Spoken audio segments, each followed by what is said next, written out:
Yu-Gi-Oh! An incredibly complex card game with tens of thousands of cards. However, what if each set was separated from the rest of the massive card pool and your choices when building a deck were extremely limited? In this series, in order to learn Yu-Gi-Oh! From the ground up, I will be embarking on an adventure through the history of the card game with Jeexx. In each episode, we will have access to all the cards in a select product, and using only the cards in that product, both of us will build a deck before playing a best of 3 match to determine the winner of the episode. We will move in a chronological order in the series, and with each new episode we will forget the cards of the past in order to experience something brand new. We hope you enjoyed this adventure through Yu-Gi-Oh! And its evolution with us. Welcome to the historic Yu-Gi-Oh! Learning journey. What is up, ladies and fellas, and welcome to another episode of the historic Yu-Gi-Oh! Learning journey, and this time it is Rise of Destiny as well as Tournament Pack 5 time. So yeah, let's just look through the set and see what we're dealing with. So let's start with the main set. So Rise of Destiny released 2004. Start of December, so we're actually rapidly closing in on 2005. Bokoichi is maybe relevant for something that comes up later, but first actual cards that I want to talk about are the Creator and the Creator Incarnate. So Incarnate is just a 16k beater that can be attributed to special summon the Creator from your hand, and the Creator itself is a level 8, 2300 attack, 3k defense beast. Cannot be special summons from the graveyard. This is to prevent you from looping 2.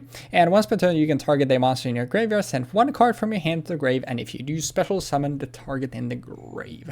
So you'll notice that this set has a lot of stuff that does with your cards in your hand. Like there's a lot of discarding going on. But the overall, like, there's no real cohesion in the set. Nightmare Penguin, kind of Penguin Soldier's replacement from the Joey starter deck we did a few episodes ago. Level 4, 1800 defense, so actually decently beefy. And Aqua, so also gets the attack boost, which might matter in some cases, but it's still gonna only be 1100. When it's flipped face up though, you target a card your opponent controls and return it to the hand, so it can also bounce back row. Union stuff, more element stuff. Rock from the Valley of Haze won't probably be relevant for us. We do have all the original Harpy Ladies 1, 2, and 3. Raging Flame Sprite is interesting. It can attack directly, and when it inflicts battle damage to your opponent by a direct attack, it permanently gains the attack boost. So it's pretty gimmicky, but something to maybe consider. Thestalos, the Firestyle Monarch, is the Monarch we get this time around, a level 6 with the usual Monarch stat line. And if it's Tribute Summoned, you can discard a random card from a random card from your opponent's hand. And if it was a monster, then they take burn damage equal to its original level. Also, interesting that this also interacts with the hand, so in addition to you having to pitch cards for a lot of stuff, for effects, you also, or for a cost, Thestalos also takes some stuff from you.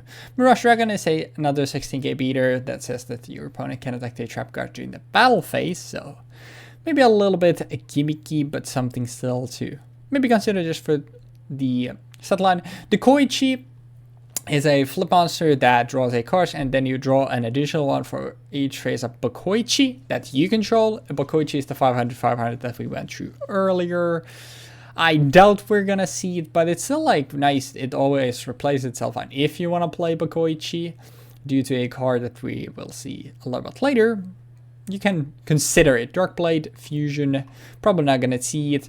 Harpy's Hunting Ground is interesting. It's actually one of our maybe first good field spells that we've seen in this series.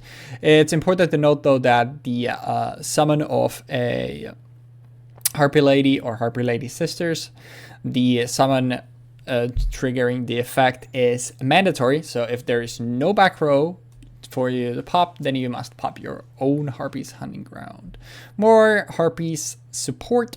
Nicholas' comment is interesting. You can either use it to interact with your opponent's hand or use it to refill your own. And machine duplication was the way I was alluding to earlier about Bokoichi. You can, since Bokoichi has 500 attack, exactly, you can special summon more Bokoichi and then draw 4 with Dekoichi. Pretty crazy to think about, but something to still consider. Machine Dupe, obviously a very good card to this day. Flint's interesting. It's an equip. The equipped monster loses 300 attack, cannot change spell position or declare an attack. And when this card is destroyed because the equipped monster is destroyed, you target a monster in the field and equip this. And that is also a mandatory effect. So if you run into something your opponent has that has this, send it to the grave, then this gets, unfortunately, if they have nothing else left, this gets transferred to your own thing. Then we get to a lot of the discard. So back to square one of the better removal tools in the set. You discard a card and target a monster in the field and place that on the top of the deck. Monster Reincarnation adds a monster in your graveyard to your hand for a discard. Then you have a spell that destroys all continuous trap cards. Tragedy, when a face-up attack position monster your opponent controls, it changes phase defense. You destroy all defense position monster your opponent controls, which is important for something we will see in Tournament Pack 5. Divine Wrath, arguably due to Thestalos, probably will end up being the best back row in the set. When a monster effect is activated, you discard a card to negate the activation and destroy the monster. So Thestalos gets tribute summoned. You pop this, you get to pick what you discard, unlike what Thestalos does, and you also get rid of Thestalos with it, which is pretty damn good. Furin Kazan also makes a debut here, so basically, if there are all the 4 elements on the field, you apply one of the effects, which is basically, you either do Raigeki, Harpy's Feather Duster, Delinquent Duo, or Pot of Greed. But obviously having 4 different elements on the field is pretty unlike. Spell Purification is the equivalent to the earlier spell, which lets you discard a card to destroy all phase of continuous spells on the field. Sorry, my nation was on the wrong word there. Astral Barrier, your opponent, whenever your opponent attacks a monster you control, you can instead make it a direct attack. So something to protect your own board. And finally, Covering Fire is also interesting, doing the damage if an opponent's monster attacked your monster, you target one other face monster you control, and then you basically add its attack to the monster that is getting attacked. So no clear like, okay, this is insane cards, but a lot of pretty good ones, and we'll see the trend continue a little bit with Tournament Pack 5. So total of 20 cards here. First relevant one being Big Shield Gardna. It's a level 4 with 2600 defense.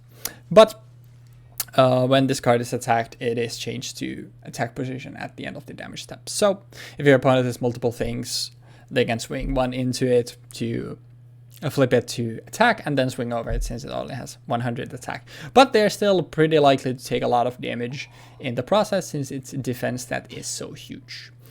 Luster Dragon, a 1900 vanilla beater. One of the better beaters in the episode.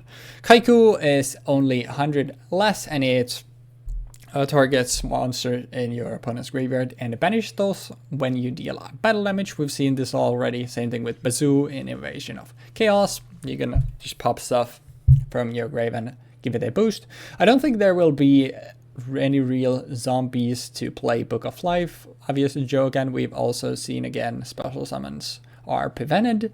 Tornado Bird, flip on flip, returns back row to the hand. Destruction Punch is basically this kangaroo's effect on a trap card, and then you just have a bunch of fusion substitutes, and probably the last relevant card is Pyramid Turtle. When it's destroyed by battle and center here, you can special summon a zombie monster with 2000 or less defense from your deck, which is a lot of zombies. But unfortunately, we don't here really have a lot of zombies. We'll get to those next time when we do the dragon and zombie structure decks. But I feel like this was, for once, actually a decently brief look. Like I said, there isn't any clear outlier, so I think this episode will be pretty interesting because of that, because we don't have a clear, like, just super powerful card that will dominate everything. So it'll be interesting to build with that.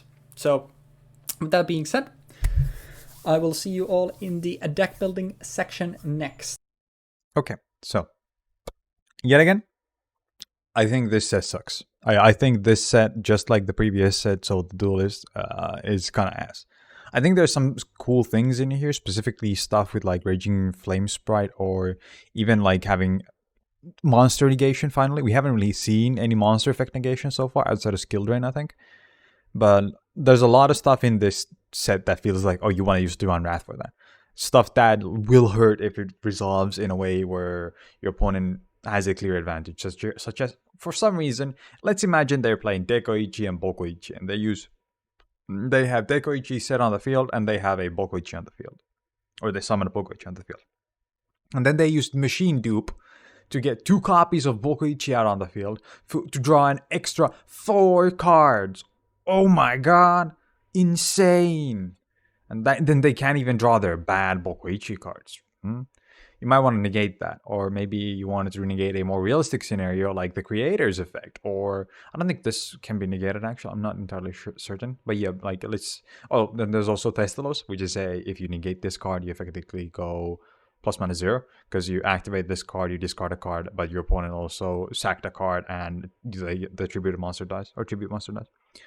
So yeah, I think overall this set is not great, but there's some cool ideas here. Let's start with Big Shell Gardna. I don't remember if we've seen Gardna yet, and if we have, I have not played it myself. Gardna is a massive wall with the effect of when a spell card is activated that targets this face down card and no other cards. Quick effect: change this card to face up defense position, and if you do, negate the activation. If this card is attacked, change it to attack position at the end of the damage step. This card is very simple, very straightforward. I think it's a really cool defensive card that allows you to just sit back and relax while you try to amass your field. Until you hit turn 4, where your opponent will just hit twice and it will be gone. Then you have Dekoichi, which is a not great draw engine, but it's a draw engine of sorts. Kind of funny that it's a locomotive and it's an engine.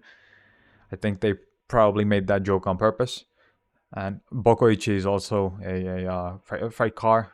So yeah, that's about it. It just has a not great stat line and has the effect of draw 1 card. Then here's Jaugen, the Spiritualist. We've seen this card before. It has the effect of discard 1 random card from your hand to the graveyard and destroy all special summon monsters on the field. Neither play can special summon monsters. This card specifically exists to counter stuff like Creator and, well, Creator Incarnate, and prevent you from special summoning it later on. It's just for that. And, well, also a part of me is like, oh, what if he does actually play Bokoichi? I don't think that's going to happen, though. But yeah, Jaugen is a decent card. We've seen him already, so I'm not really going to cover him in detail. Nightmare Penguin. Nightmare Penguin has the effect of all face-up water monsters you control gain 200 attack, and when this card is flipped face-up, the target 1 card on your opponent, target 1 card your opponent controls, return that target to the hand. So this card is a Penguin Soldier on steroids, and it literally has its own steroid on top of that. If you have multiples of this on the field, it might actually be a relevant threat with the 1.5k attack that it might have from like being 3 of it. It's probably not going to be, because considering that we have Luster Dragon and Creator Incarnate, it's going to suck ass, but still, a man can dream. Then we have the bouncing effect, which is legitimately insane when you think about it. It's just 1 card your opponent controls. If we had something that could actually be dealt with by bouncing cards, I think this would be, or like spell traps that could be dealt with by bouncing them, or cards that could not be killed with regular destruction effects. I think this could be a really cool card for the set. There are none. Nevertheless, I'm still playing the card because I think it's good. It's got 1.8k defense, which means that nothing in the set can swing over it outside Luster Dragon. So it's kind of a niche situation where it could actually be swung over. And even then, it's only even then the Luster Dragon gets bounced to the hand, which means that Thestalos can't come out next turn. Real big deal, really important. It's kind of a tempo. I don't know, what would you call that? It puts a tamper on your opponent's tempo, kind of. Raging Flame Sprite. Raging Flame Sprite has the effect that this card can attack directly. If this card inflicts battle damage to your opponent by a direct attack, it gains 1000 attack. This card is not very great, and I don't think we'll be seeing it do much. But I would hope that I get to use its effect at least once during the whole game or whole set. Then we have the Creator, which is the cover card of the set. The cover cards of the set is... This is probably like... Is it the first time where the cover card is like an absolute brickfest? I'm not sure right now. But I feel like the Creator having the effect that cannot be special from the graveyard and being a level 8 that you need to actually tribute for effectively, it makes it a bit bad. It makes it something that you don't really want to play. And I feel like having 2 of them in my deck is probably not the wisest idea. But I have 3 Creator Incarnates, so surely I will hit them at the same time, right? So it has the effect of you can target one monster in your graveyard, send 1 card from your hand to the graveyard, and if you do, special summon that target. Really good card, like in terms of effect. In terms of everything other than that, it's shit. Just the ability to reincarnate cards from the graveyard is a big deal, and it would be very impactful if we had ways of cheating this card out properly. Then we have the Creator Incarnate, which is the way you want to cheat out Creator. It sucks. It's like the second or third strongest card in the set in regards of stat line, but it's not like... The effect itself doesn't really make it worth it. If the effect was like, oh, you contribute this card to add a Creator to your hand from your deck, or another possible effect which would be, or if you could tribute it to add it to your hand, and then it would also have the effect of you contribute it to special summon from your hand. That'll be good, because then if you have 2 of these in your hand, you can basically filter out your only copy of the Creator, so you don't have a Garnet in your deck. Sure, you go -1 effectively, but like... But still, you thin out the deck a bit, and it'll also let you get out the Creator, which will then allow you to recycle these cards for kind of cheap, honestly, because it's... Yeah, it's not even that you have to discard monsters, you have to just discard cards. Then with Thestalos is probably going to be the premier card for this whole set. Like, this card is gonna warp the entire format around it, simply because of the fact that it's a 1 tribute, 2.4k attack monster with the effect of discard 1 random card from your opponent's hand. If it was a monster card, inflict damage to your opponent equal to its original level times 100. That's not important. The part that's important is the part where you discard a random card. And also the fact that this is a massive beat stick that can't really be dealt with by anything in the set outside of, like, spell card, but we'll get to those in a bit. And then we have Luster Dragon. We've seen this guy a couple of times now. It's just a 1.9 game beater. It's kind of hard to get over and kind of hard to deal with in general. Therefore, it's a pretty good card to play. Back to square one, which is one of the cards that I would argue that you use to deal with Thestalos. But the issue here is that Back to Square One has the effect of discard 1 card, then target 1 monster on the field, place the target on top of the deck. Now, if you've been paying attention, there's a lot of discard effects in here. There's the Creator. Jaugen isn't in the set originally. He's in TP5, but that's another one. There's 2 discard effects. Then there's Thestalos. Then there's Back to Square One. This Necklace of Command, which we're going to be talking about a bit, is a discard effect. And then there's also Divine Wrath, which is also a discard effect. So your hand is kind of a limited resource in this set. And that makes it fairly interesting to have synergies with stuff like Thestalos and Back to Square One. Or not really synergies, but like... Well, you're going to play these cards, and you're going to have to be thinking about your hand a lot more, simply because the fact that your opponent can rip cards from it, and you might have to rip your own hand apart. Back to Square One is a good removal tool for the Creator and Thestalos. Then we have Flint. Flint is an equipped card that functions similarly to... I don't remember what it was called at the moment, but the virus card? Fuck. There's a virus or bacteria equipped card that says a monster cannot attack while this card is equipped to it, and that card will get destroyed after a certain amount of time. Yeah, that card is basically the same thing as this is, but this time when the monster that this card is equipped to gets destroyed by any means, target 1 monster in the field and equip this card to that card or that monster. That's not bad. That's a good recycle effect, arguably, but there's one issue with it, which is that it's a mandatory effect. Therefore, if you have a monster, but your opponent doesn't have a monster, well, this card targets your own monster. So you get kind of fucked. That's why I'm only playing one of them. I have a couple in the side deck if I feel like I can play those, but we'll see. Then Necklace of Command, which I'm playing mostly just because I need filler. When a monster you control that's equipped with this card is destroyed by battle, and this card is sent to the graveyard, you can either draw 1 card or discard 1 random card from your opponent's hand. Now, the discard effect is mostly what I'm thinking is going to be useful here, because like trading 2 for drawing 1 is never worth it, but the possibility of removing an important card from your opponent's hand is arguably worth it for a cost of 2. If you end up in a situation where neither you or both of you are on the draw, then the game will be equally balanced in a way. Because we're playing the same set, so there's no situation where we can both, one of us can draw a card that is massively different from a card that another person can draw. So yeah, I think this set can go to the point where we both have 0 cards in hand and we're just drawing because of the discard effects. Then we have Astral Barrier, which is here specifically to protect my monsters, such as Nightmare Penguin or Raging Flame Sprite. It has the effect of if your opponent's monster attacks a monster you control, you can make that attack a direct attack instead. That's pretty good. It's not horrible, it's useful, and it gives you the option to decide. Then we have Chain Blast, which is here specifically to counter the fact that you can have... You're going to play a lot of traps. Like, you're going to play possibly Tragedy, but mostly like Divine Wrath. I'd argue you're going to play Covering Fire a lot, and maybe even Destruction Punch with stuff like Big Shell Gardner and the Creator, or even Nightmare Penguin. And that will lead to a situation where this card should tick for a lot of damage, but I didn't want to have multiples of it because it would also hurt me a lot. So I wanted to just play 1 copy of it. Then we have Covering Fire, which is the most gimmicky like protection or combat trick that we've had so far. During the damage step, if an opponent's monster attacks your monster, target one other face-up monster you control, your attacked monster gains attack equal to that target's attack during the damage step only. Fucking hell. So yeah, you basically have 2 monsters in the field, and when your opponent attacks one monster, you add the other monster's attack to that monster. It's simple as that, but it's very gimmicky in comparison to stuff like Sacred Armor and whatnot. Then Destruction Punch, which I just mentioned. If the attack of an attacking monster your opponent controls is lower than the defense of the defense position monster you control, destroy the attacking monster at the end of the damage step. Fucking hell, man. That was a lot of words. Destruction Punch is effectively a removal tool using Big Shield Gardner and the Creator. Simple as. Then we have Divine Wrath. Divine Wrath is, like I said earlier, a monster negate. It allows you to negate the effect of a monster and destroy it. Really good. Like, legitimately, I'd argue that this kind of effect is something that should have come way later, but at the same time, you discard for it. It's a counter trap. It's not. It takes 2 turns to kind of set up.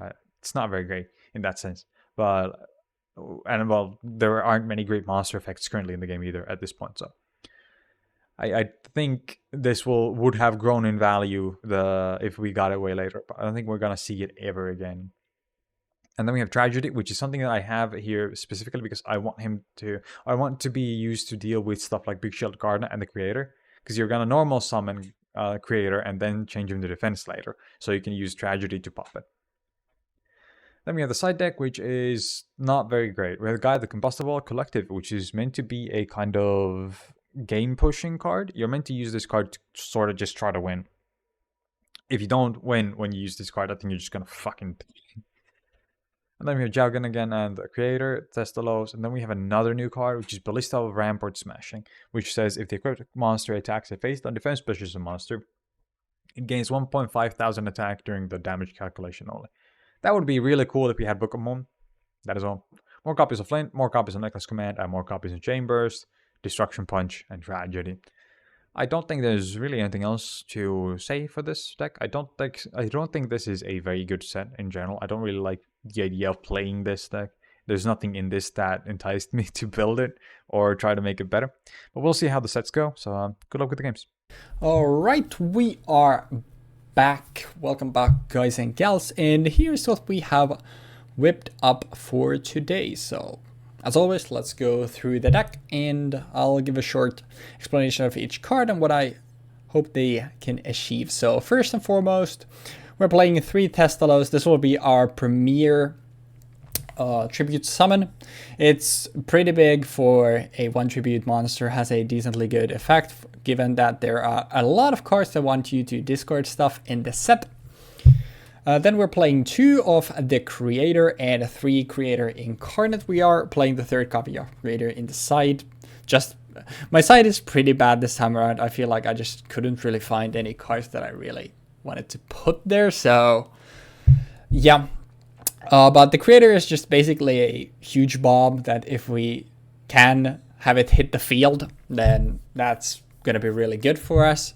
But it's also a really big brick, since the Creator Incarnate only special summons it from your hand. You want to find the Incarnate first and then the Creator. But the Incarnate is also a decent 1600 beater by itself. So if we manage to find both, obviously that's going to be insanely good for us. But if we just get into Incarnate and we want to play that for tempo, we can then use Creator later on for some of our discards. So it's just a good card to have, I feel. Then we're playing 2 Bazoo, once again, third in the side. I feel like I don't want to find this immediately, since obviously we won't have stuff in the grave.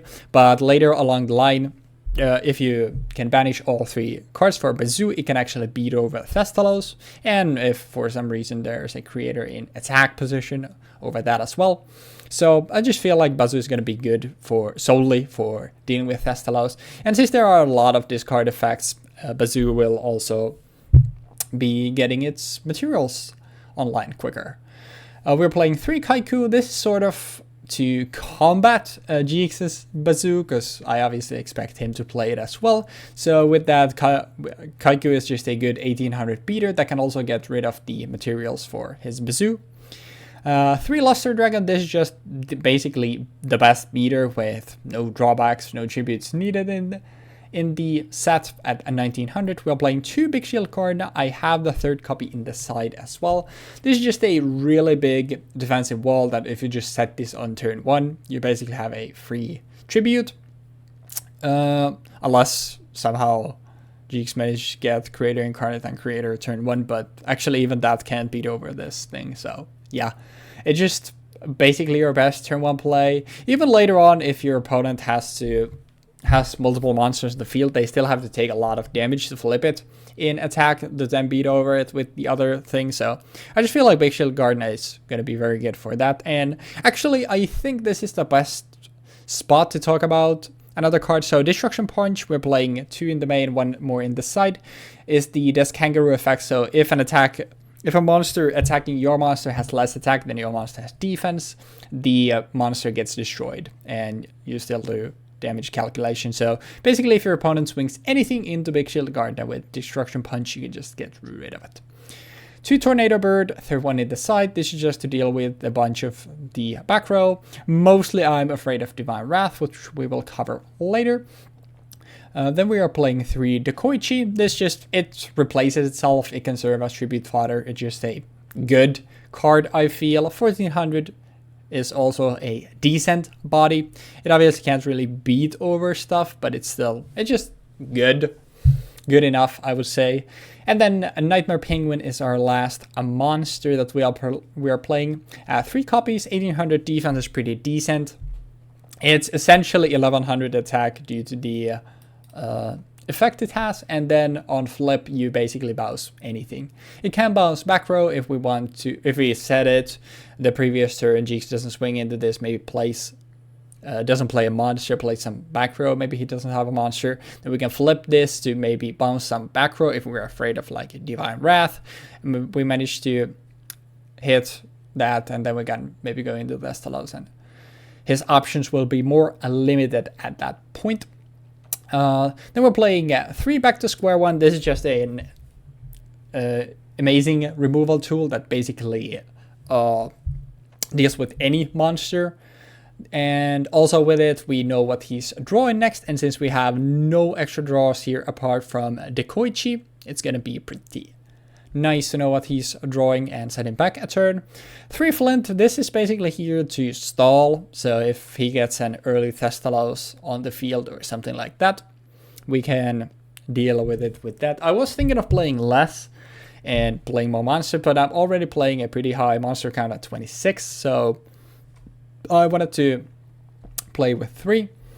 Then Astral Barrier at 3 copies. This is just here so we can situationally always decide whether we want him to hit me in the face or clear a monster of mine. If we have something to go into Thestalos with, then we can just make him attack us instead. Or maybe something that he has multiple monsters where one of them swings into our Big Shield Gardna. Gardna gets flipped into attack. He tries to swing at that. Then we use Astral Barrier for that attack. So we don't take the down. He takes the damage from Gardna being in defense. And then we would basically take full damage anyway from the attack. So we essentially pay 100 life points to protect our Gardna. So I think that's a pretty good trade-off. And finally, in our main deck, we are playing 3 Divine Wrath. I already went over this in the set breakdown. This is essentially discard a card and destroy Thestalos. Or when Creator activates his effect, you can destroy that. When Bazoo banishes stuff and gets big, you can pop it with this. Basically everything that you would want to destroy with Divine Wrath, except for Luster Dragon in the set, you can destroy with Divine Wrath. So it's just a very good removal tool. As for the side, we have the extra copies of the monster that we already covered, as well as a Destruction Punch. We are playing 2 Malice Dispersion and 2 Spell Purification. I don't know if there are any continuous spells or traps that I would actually care about, apart from this thing, which we'll cover shortly. So I just essentially have these here. If I've overlooked something, maybe I can side into this. Like I said, I think my side deck this time around is really weak, and it's mostly just stuff that was, I mean, maybe, because I just couldn't find anything better. Chain Burst is a continuous trap that we might want to consider popping if we end up seeing Jeexx play. Every time a player activates a trap card, they take 1000 damage immediately after it resolves. We're playing 8 traps ourselves, so I figured I don't want to main deck this. If somehow like Jeexx has whipped up like an insanely back row heavy deck, then maybe we can side into this. And then finally we are playing 3 monster reincarnation here as well. Discard a card and target a monster in your graveyard and add it to your hand. Basically this is just here because like we are playing a lot of monsters and not too much back row, so if we feel like we have too many monsters, we can go into those. And this also just lets us, let's say we have like 4 monsters in our hand and game has gone on for okay, if a game has gone on for really long, we probably won't have 4 monsters. Or actually it's, since we get to summon 1 per turn anyway, it's actually might be feasible. So if we have something like a lot of monsters in our hand, obviously we can only summon one per turn, so we can essentially use our worst card, monster in our hand, to trade for maybe a better card in our graveyard. So yeah, that's the deck. I don't know how I feel about it. I will say like I definitely feel a lot more confident about this deck than I did the couple earlier episodes. I think this is better, but also it's really hard to say what will happen this set, because like I said in the set breakdown as well, like there is no clear like power cards. Like yeah, we will definitely see Thestalos, but there's no clear like yeah, this card will dominate like Jinzo did or like BLS does. So we're just playing a bunch of good stuff, and we'll see how this works. And finally, before I send you to the duel, I want to mention that whoever wins this time, or loses this time, sorry, gets to once again pick their deck for the next episode, since next time around we are doing the very first structure decks, those being a zombie and a dragon. So the stakes are a little bit higher on that regard. I guess weighted in the wrong way though. But yeah. I won't keep you any longer. Thank you for watching the deck breakdown, and I will see you all in the dueling zone. Ladies and lads, welcome to yet another episode of the Historic Yu-Gi-Oh! Learning Journey. I think this is episode 16, if I'm not mistaken, and this time we're tackling Rise of Destiny as well as Tournament Pack 5. So, what are you feeling about today's episode and format, Jeexx? I think I'm gonna try to rise to the occasion to meet my destiny. Alright, fellas, episode is cancelled. Everybody go home. What do you mean? Sometimes you gotta go for stuff like that. Sometimes Just for the sake of it. God damn it. Sometimes you gotta just throw rock. Sometimes you just gotta throw rocks, but I'm gonna go first, and Good luck. good luck, good luck. I'm gonna go standby main. I'm gonna set 2 cards, and then I'll pass. Seems pretty good. Good old, not quite T-pass, because I didn't want to. Yeah, Like conform. you wanted to play around Mech Knights. Makes sense. Yeah. Reasonable. Yeah, I think it is. What would that thing be? Let's find out. I think for one, I don't remember the last time. It might have been like Invasion of Chaos when it didn't just start with both of us actually setting a monster, but I'm actually gonna normal Lusher Dragon if that is fine. Oh my god, yeah, that's perfectly acceptable. And let's go poke at this and see what it is. Well, as you might have expected, it is a very big shield guard. I will take the Sizable. 700. And then goes into attack.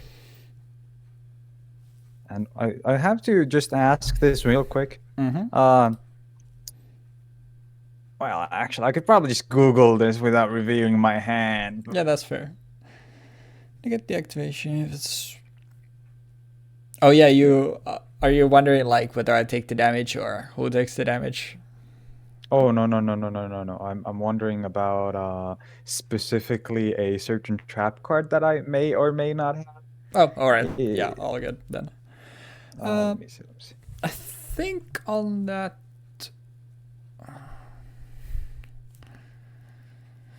So I'm wondering if I can activate it at the end of the damage calculation, or if it has to be like, or during damage calculation, or if it has to be when the attack is declared.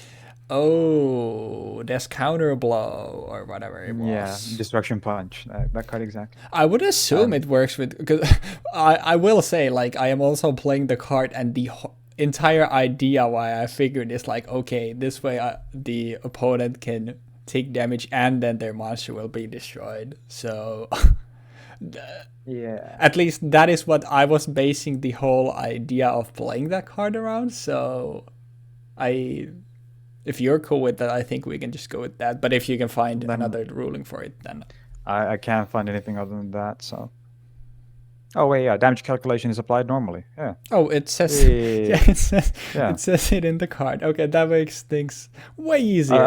I would assume that you can activate this not because it doesn't say when to activate it. It doesn't have an activation clause, therefore you just activate it, and then does this apply for every single instance of this happening in a turn? If the attack destroy the attack. Now when you say that, it actually sounds like it would be like literally for that turn, but then it's weird that it doesn't clarify for that turn. Yeah, that's weird. I don't know, but let's just go with the ruling that we're currently going with. That you can activate it. And like I don't know like when a situation would arise where you would like actually manage to proc this multiple times in a turn, but it's still interesting to consider. I think I will just set a back row and hope there's no Thestalos in my future. I will have to think about this for a second because I kind of forgot what traps exist in the game right now. Oh, gotcha. I think I have an idea what that trap could be. Oh, why are you saying it's a trap?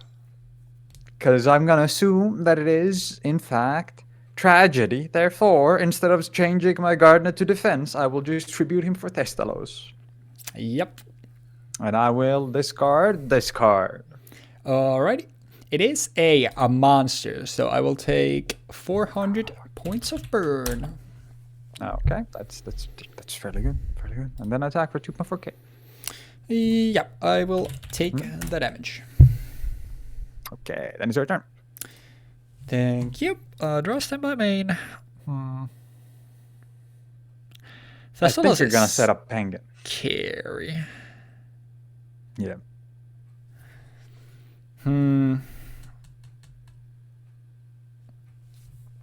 I think I will activate Flint targeting your Thestalos. Okay, I'll just do this. Yeah, so it's 2100 now, which is more manageable, but still quite big. Yep. And I think I will still. I'll just normal another luster and pass on that. Okay, I'll go standby main, and I will normal summon a luster dragon, and then I will set cards. Will I set cards? I think I should set cards. I don't know if you should, personally, but I kind of feel like setting cards here would be very, very sensible. nah. So, nah. This is kind of tough. I think I'm going to get fucking ass blasted anyhow. Because if you have Thestalos in hand, that's gonna grief me. It's like if you can sacrifice the Luster Dragon here, I'll be kind of shit out of luck. So honestly, just trading my Luster Dragon for your Luster Dragon is gonna be a worth play. Because if you assume that you have the Thestalos in hand, you can't use Thestalos as long as you don't have a card on the field to use it with. Therefore, I will just trade both of our Luster Dragons. And then I will give it up. Set 2 cards and pass. 2 more back row. That is scary. Huh.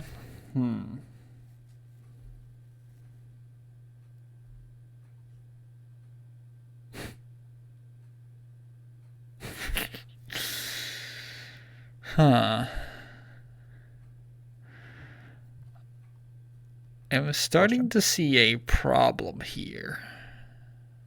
Hmm.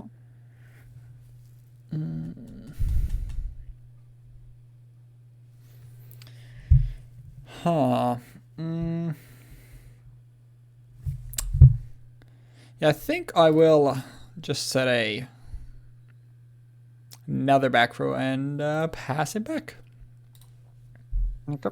I go standby, main, and I will choose to summon the Creator Incarnate. Is this acceptable? Yeah, it is fine. And I will attack using the Creator Incarnate. I will take 16. And then I pass. Oh. Okay, that is happy to see that.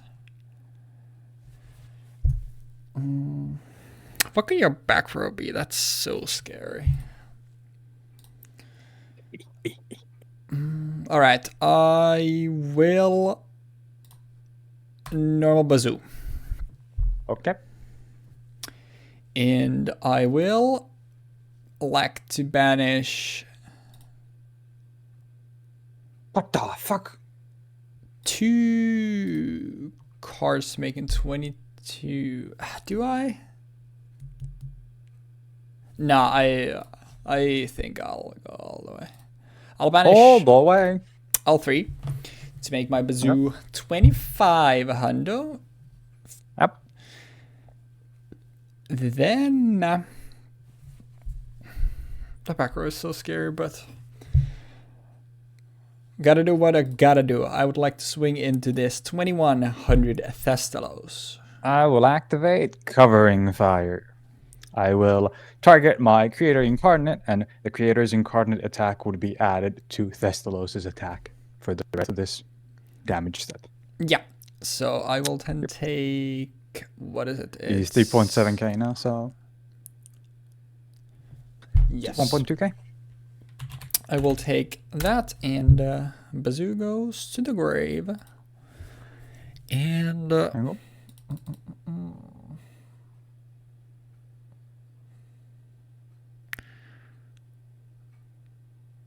basically anything kills me here.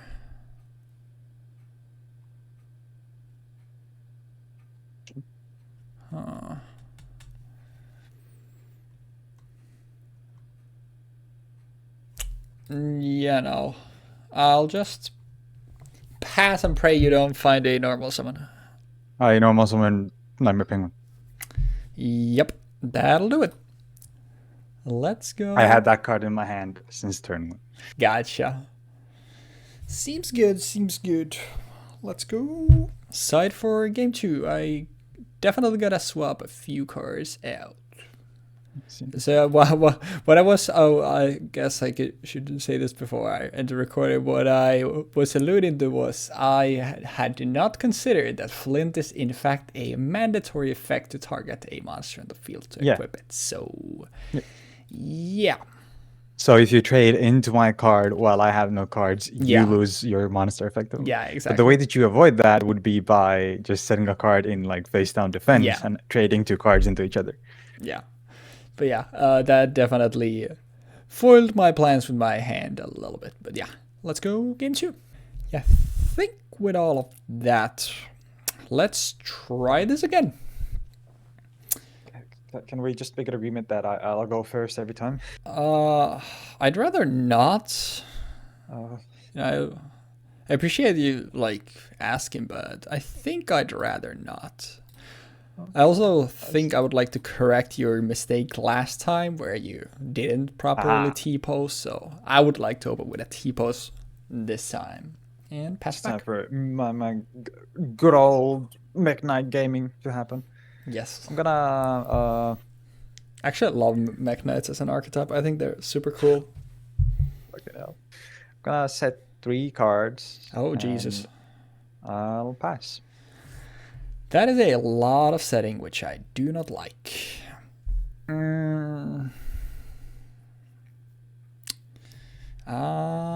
am not a fan of that.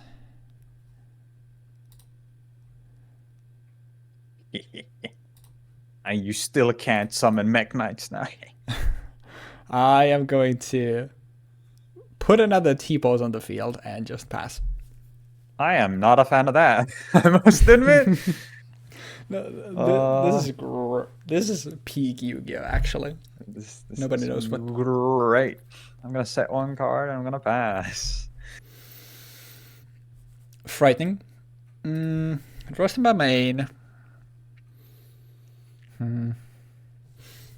Yeah, I think we will do this. So I would like to flip summon Tornado Bird and bounce both of your back row. Tornado Bird. Okay.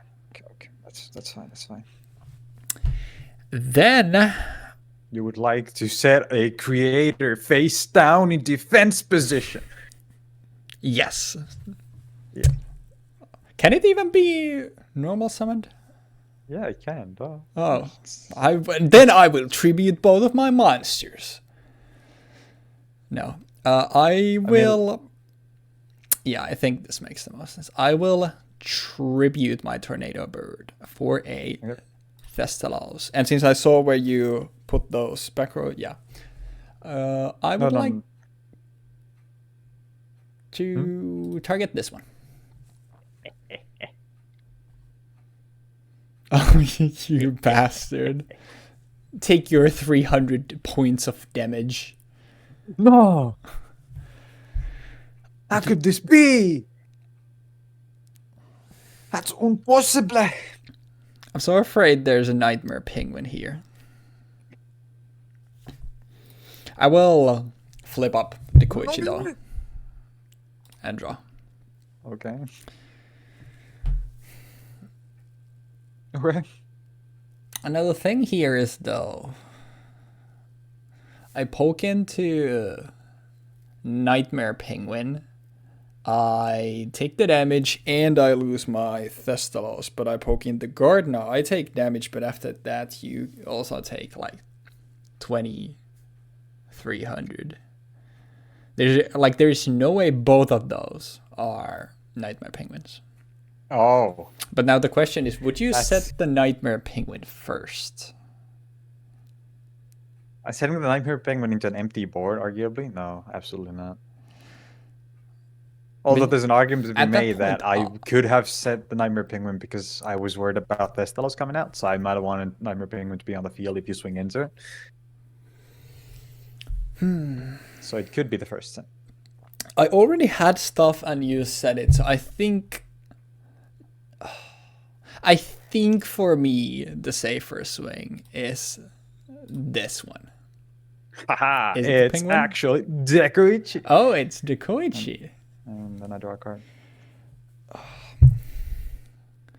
mean, I don't think. Oh really? I'm kind of surprised. I don't think, cause like, it doesn't really matter. I'm taking 200 at that point.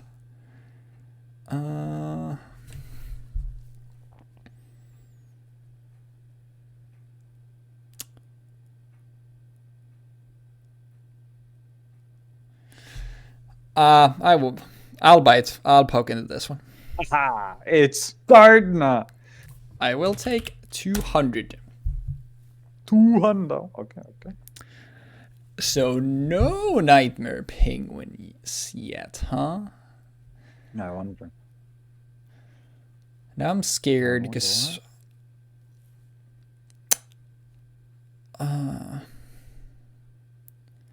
yeah, no, I will just pass.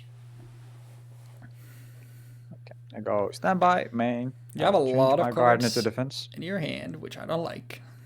Is this acceptable? Gardner to defense? Yes. Okay, I'm glad that's okay.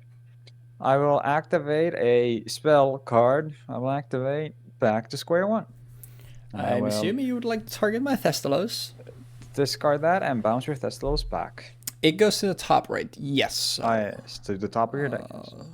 top of the deck it goes.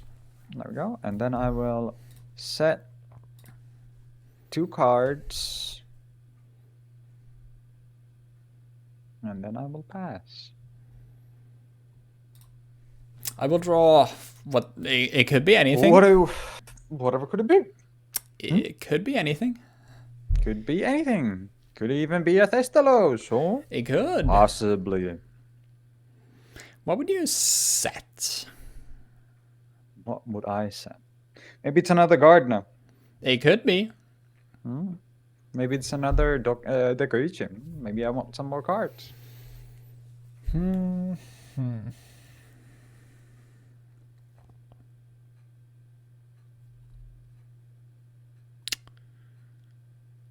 Is this dumb? It's kind of dumb. It's so stupid. To be honest, I think your real play here would be to summon another like smaller card to swing into. Because I was like, summoning Thestalos into double back row and Divine Wrath is in the format. It's too scary. And I think there's also the go ahead. There's also the fact that I could wait. What was this? Sorry. There's also the fact that if I have Nightmare Penguin set, then if you run into the Nightmare Penguin, it's just -1. Yeah. Or -2, sorry. Yeah, exactly. And you're playing second field after that.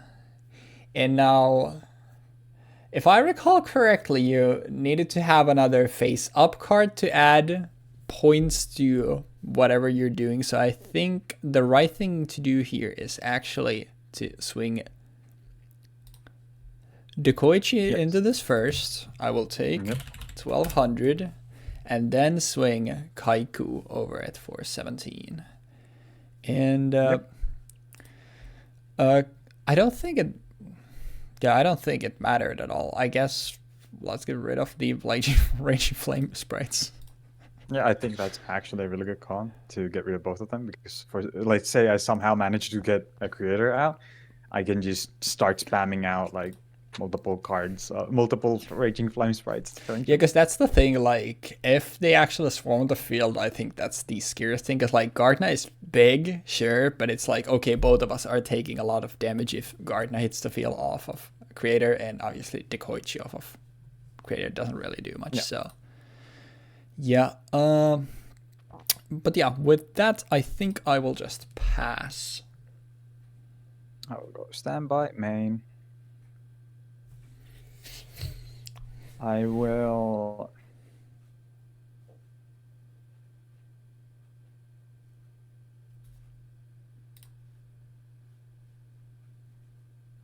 Set one card. Ooh. And then I will.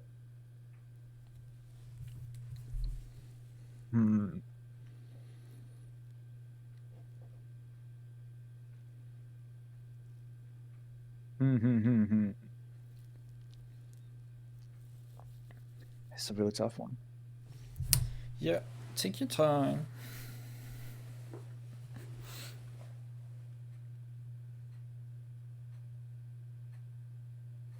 I'll activate Flint on Kaiku. Alright. Kaiku is flinted. Kaiku's flinted, and then it's your turn. Just in my main.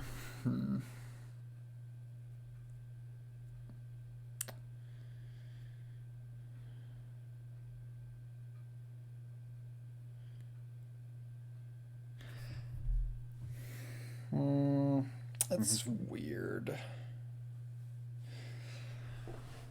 Alright, let's set Dekoichi the defense. And let's set a monster. And I'll pass on that. Yep. You go standby, main. So I guess 1500. Yeah. Then I will Incarnate Transovert, which kind of Flip. sucks. Yeah, I will flip summon Nightmare Penguin. Yep. I will elect to bounce. My newest set, I'm assuming. Target card your opponent. Yeah, you can also Wow. bounce back row if you want to. That's actually It's- kind of surprising. I don't know about that. Yeah, I think I'm gonna bounce your most recent back row. I'm back row. Not back row. Most recent set. Sorry. Yeah. I will Yep. take it back to my hand. Then all face-up water monsters you control gain 200 attack. Yes. Thus, my Nightmare Penguin is 1.1k. Yes. So I will go into battle phase and I will attack your Dekoichi. Yeah. Dekoichi to the grave. Yeah. And then I would like to activate Necklace of a Command targeting Nightmare Penguin. And then I will Alright. set one card and I will pass. Is destroyed by a battle. Alright. Draw standby main.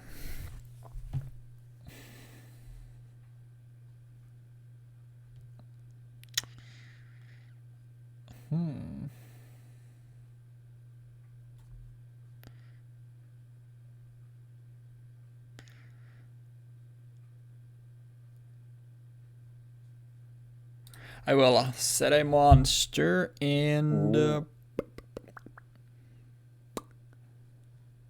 My guy really wants to get that Tornado bird off, huh? I will pass the turn. Really trying hard to get that Tornado bird Hey, off, huh? it could be another Dekoichi. Maybe I It just could want be cards. another deck. You're right. That is true. I can't deny that. I'm going to go Crash standby your main. penguin into Kaiku to get the necklace off. No, I don't think it actually matters. Honestly.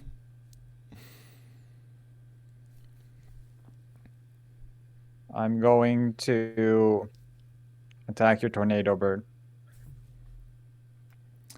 I would like to activate DP and flip off Big Shield Guard. Big Shield Guard, no. And then it will No. go to attack, assuming all of this is fine. Yes. Yeah. I take 1.7k. And would you like to Then- draw or discard? It doesn't matter because it doesn't get destroyed by battle. Oh yeah, I've already forgot. Yep. I can draw though if you're okay with that. I'd rather you not, I think. And then that's okay. I don't think there's going to be anything that'll save me from that. Yeah, I figured I could have just summoned another normal beater there, and I don't know how you would deal. It's like when your opponent gets a swarm the field, it's like really hard to bounce back at that point. But yeah, let's go a game 3. I'm happy we actually got a game 3. Yep, let's go game 3 time. Game 3, baby. Oh, also, I think I forgot to mention, but whoever loses this episode gets to pick next time which structure deck we're playing, because next time we're playing Dragon's Roar and Zombie Madness, so that'll be interesting. Oh, jeez. All right, buddy. And this is where I Heavy Storm. I mean, if you happen to be cheating. Would you put it past me? I mean, to be fair, probably not. Would you set anything that isn't Big Shield Gardener turn 1? Well, no. Reasonably speaking, there's no reason to set anything other than Big Shield Guard on turn 1 unless you're forced to. So... Am I afraid, like, what's the chance that you open Thessalos as well? Like, Big Shield Gardener, Thessalos, 3 back row is pretty unlikely. I mean, obviously, it might be something else then. Big Shield Gardener, Yep. but having a monster you'd want to set as well as Thessalos, as well as 3 back row, I think is... I don't have to play around Thessalos quite yet. I will... No, is it the punish? I will...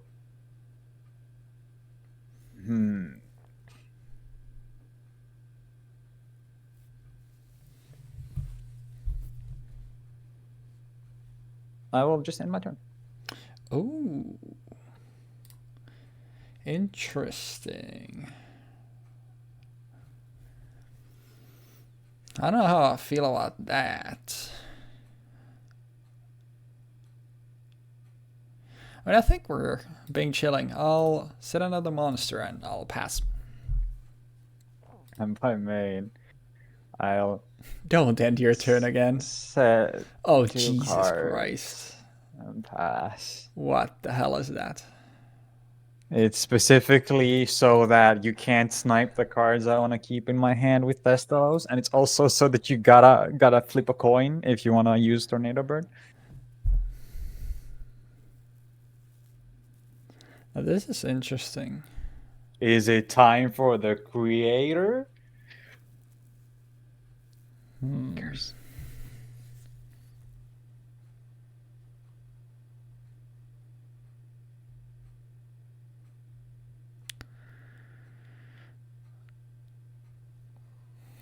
This is gonna be so weird. Watch out. But I actually think... Nah, it's so weird. No, I think it's actually my play. I would like to activate back to square 1. I'm going to discard... Yep. Yeah. You have to discard. Yeah, I'm going to discard Kaiku, and then I would like to target this. will Anything on that? Flip up my Big Shield Gardener in response to your spell card targeting my face down Big Shield Gardener, and I will negate its effect. All right. That is fine. Yep. Then...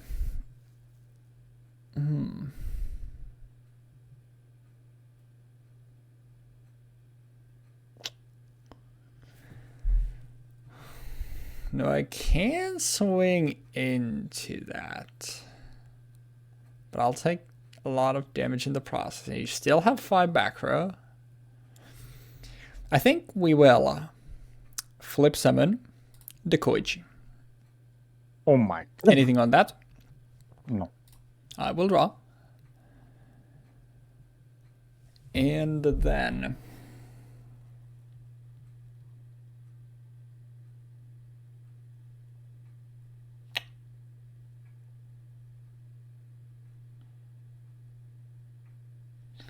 It's so risky. I will set another card, and I will pussy out then end my turn. What a bitch! Sorry. It's all good. I'm gonna Tribute Bleak Shield card for Thestalos. get hit with the Divine Wrath, yeah.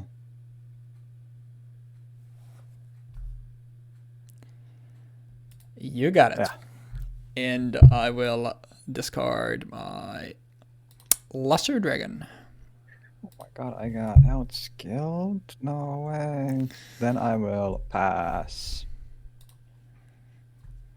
Duel standby main. This is gonna be so dumb. I would like to flip summon Tornado Bird. Yeah. Let's get rid of this thing and this thing. Literally the only two cards in the back row that do it. Actually, no, never mind. I'm just gonna say fuck you. Oh, all right. Tornado Bird. Yeah, fuck you. And this is why I said it's funny. I would like to get rid of this thing and this thing. Yeah. And then I would like to tribute my Tornado Bird for Thestalos. Obviously, we're not getting the burn here, but another Divine Wrath? No. All right. Let's get rid of this one. Doesn't do anything anymore. Yeah. And then let's... it doesn't matter when I do this. I'll just set this and then let's go battle phase. 14 and after that 24. And yeah, I will pass on that. Opening Divine Wrath in the opening hand is kinda nuts. Yeah, that's unfortunate. Nothing I can do about it though. It goes to the top of my deck. Set one card face down and I pass. Now I could have drawn anything.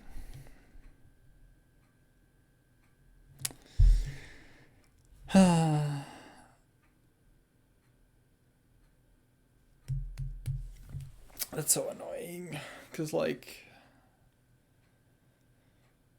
What would it be, is the thing. Well, there's Big Shield Guard, no? There's Nightmare Penguin, there's arguably not Luster Dragon, but like Flame Striper, Virgin Flame Sprite, if I want to save my HP pool. I still haven't seen I have three of those. Decoichi also, which is... Yeah, could be basically anything at this point. Yeah. There's no real easy way to like, determine what it is. But at the same time, like, going for Thestalos and... What is the punch?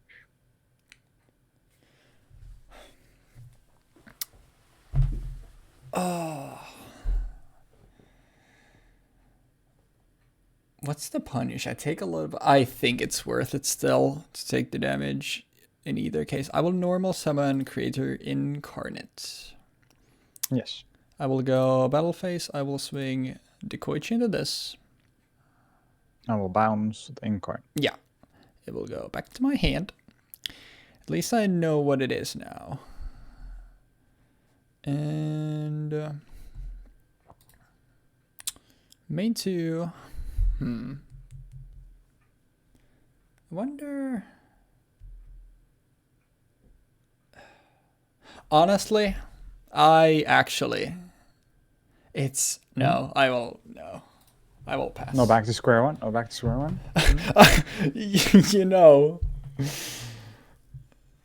I'll activate Necklace of Command, just so you might want to do that, actually. But... So it's 11. Instead of that, I'm just going to attack into that. I'm just going to die. I'm going to take 300 damage, and then I'm going to have to make a big decision real quick. Yeah, you know both of my hand cards here. Yeah, I think the 50-50 is not worth it. I don't think. I don't die next turn. Unless I specifically get Creator. No. It's 2300. Oh, right? wait, sorry. Yeah, you have a card in hand. Never mind. Yeah. Actually, no. no. No, but like the attack, you get to special summon a card.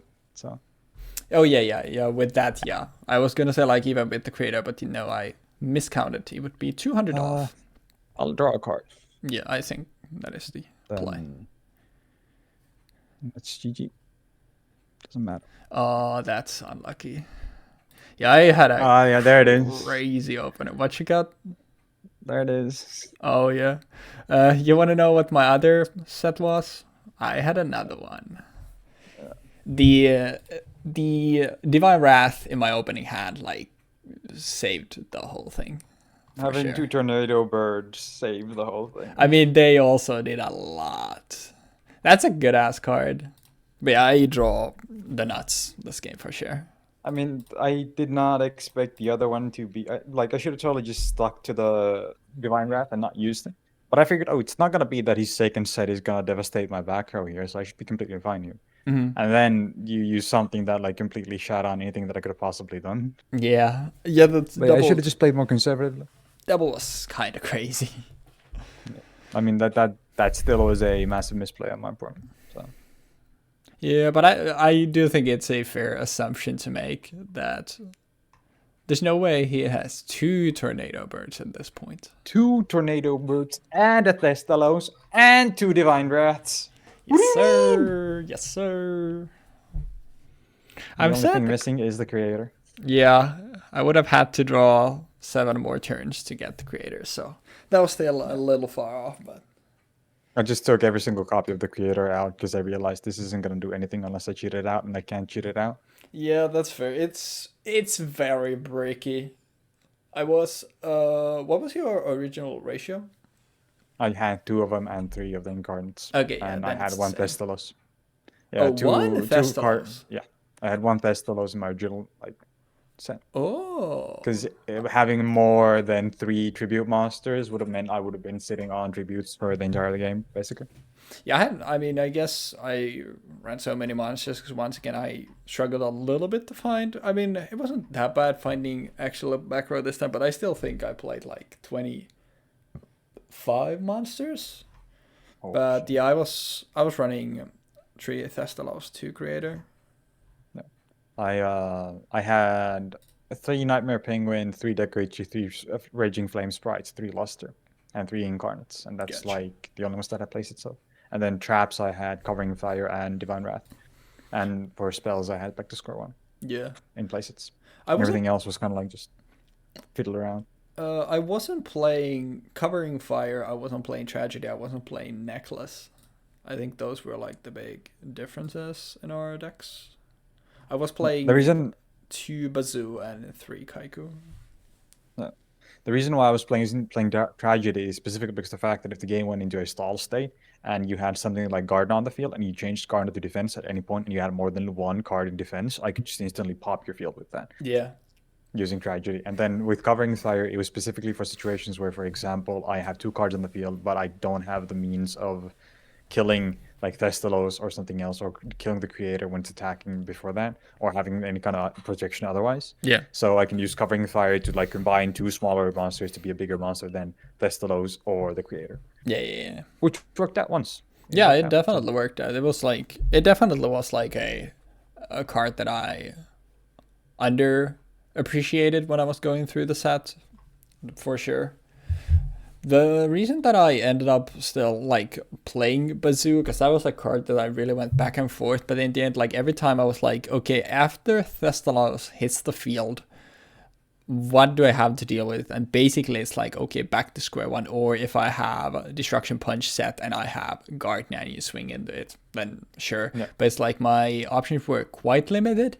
And I figured since we talked about it a little bit before the episode, how there's actually a lot of discarding going on in the set.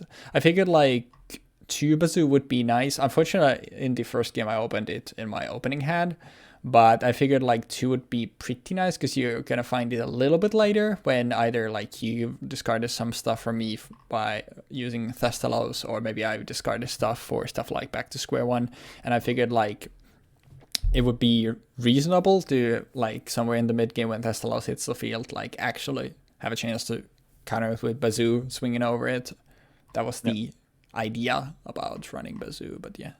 I think that makes sense. Like Wazoo is generally a strong card in a set with a low like power curve. Like the only cards in the set that don't like outright. There's only 2 cards that we could play that it just doesn't outright run over if you just pop it like twice. Yeah. And those are Creator and Thestalos, and everything else just dies to it effectively. Yeah. So having 2 copies of it in the deck makes perfect sense, I'd say.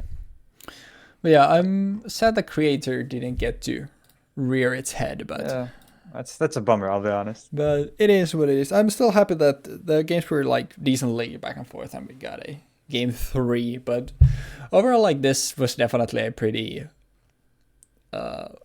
not very interesting set. Like it just had a lot of like unassuming cards and not really anything. Like last time it was a brick fest, but at least it was like, okay, we have level monsters, which is That's an interesting mechanic. We can play that. yeah, but they're But here now which is like cookie cutter monster. Like yeah, they have decent effects, but there's nothing like too interesting. It was still fun though, but I will have to ask you, but I think I might know the answer next time when we're doing the structure. Which deck would you like to play? Was the zombie one is the one with all the good shit in it, right? I'm not flipping, right? Yeah, I mean, Yeah. if you just Yeah, I want think I'm gonna play the which one zombie is one, the yeah. better one, it's definitely the zombie one. We were also discussing this a little bit. I don't think it's as bad for the dragon deck as last time it was for you when I played Yugi Evolution against Kaiba Evolution. I think that was like a pile of dog water against like an actually really fucking good deck. I think this time it's just like, okay, one of the decks it's clearly better, but I think there is a slimmer of hope. It just like the problem is that I don't know, there's just so much more value I feel like in the zombie deck. You have card of safe return, and even like when both of them kind of want to play graveyard, Book of Life just becomes kind of insane, which is Oh yeah, Book of Life allows you to banish a card from the graveyard, right? yeah. And it's That's like really good. I think the dragon one, if I recall correctly, both of them I think might have premature burial, but I know for a fact that the dragon one had premature, and the dragon one also has Call of the Haunted. So it has a lot of stuff like okay, I want to bring stuff out of the grave, but you don't have like a way of really easily getting stuff in the grave. So it's gonna be a slow process. So you having essentially for your deck a Monster Reborn that also banishes a card from my grave is gonna be pretty crazy. Yeah, I think this will be interesting. So I'll go with the zombie structure. Yeah. I feel like the zombie structure doesn't have a definitive win con yet. Like it has Vampire Genesis, but Yeah, I think it'll be more interesting to flood the field and play around that. So we'll see how this goes. Yeah, it definitely like it doesn't have like okay, just summon a big thing and just swing. And I think it'll definitely be a fun one. That was I keep saying like stuff we discussed before, but we were talking about like how structures feel really like one of the more interesting parts about these series, because like you have the early structures especially, they don't have like insane power in them, but they have a clear game plan. So it's like the games shouldn't be super like 2 turns and it's done, but instead it should be a like steady flow, and if you get your like structure going, I think it's gonna be interesting. Yeah, but yeah, that was Rise of Destiny as well as Tournament Pack 5, and as we established, next time we're going to be playing the structure deck. So Jeexx is going to be piloting the Zombie Madness, and I'm going to be playing the Dragon's Roar. So we can see how that goes. Let's see if I end up playing one of my favorite card arts in all of Yu-Gi-Oh! Being Red Eyes Darkness Dragon. I love the art of the card, but the card itself is a little less good, let's just say. But we'll see what happens then. But yeah, thank you for watching, and hopefully we'll see you next week. Peace.